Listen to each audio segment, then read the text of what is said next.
The Missouri State High School Activities Association is limiting fan access to the Class 4 and 5 state quarterfinals this weekend. Only essential personnel will be allowed in to watch the games. MSHSAA says it's up to each school to decide who essential personnel is. The Rockbridge girls and boys basketball teams, along with the Helias boys basketball team, will play in the quarterfinals Saturday in Bolivar.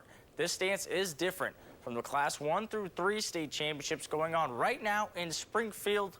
MSHSAA says each school right now in Springfield is allowed to give 150 wristbands to fans. And speaking of those games going on this weekend at the Show Me Showdown, in Class 1 girls hoops semifinals, Community falls to Walnut Grove 52-47. The Trojans automatically tie for third place since there are no third place games. In Class 1 boys hoops semifinals, St. Elizabeth moving on after beating Golden City 67-58. The Hornets will face Dora in the championship tomorrow at 4:30.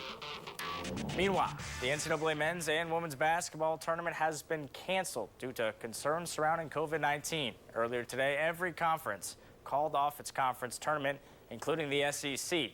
ABC 17's Tyler Murray thought he'd be covering the Mizzou basketball game tonight. Well, things changed. Instead of athletes playing basketball behind me, there were workers cleaning up and sanitizing the entire Bridgestone Arena due to coronavirus concerns. The SEC canceled the rest of the men's basketball tournament, and the NCAA followed up by canceling all spring and winter sports tournaments. All Mizzou spring sports are suspended until March 30th, but the SEC spring tournaments have not been canceled yet.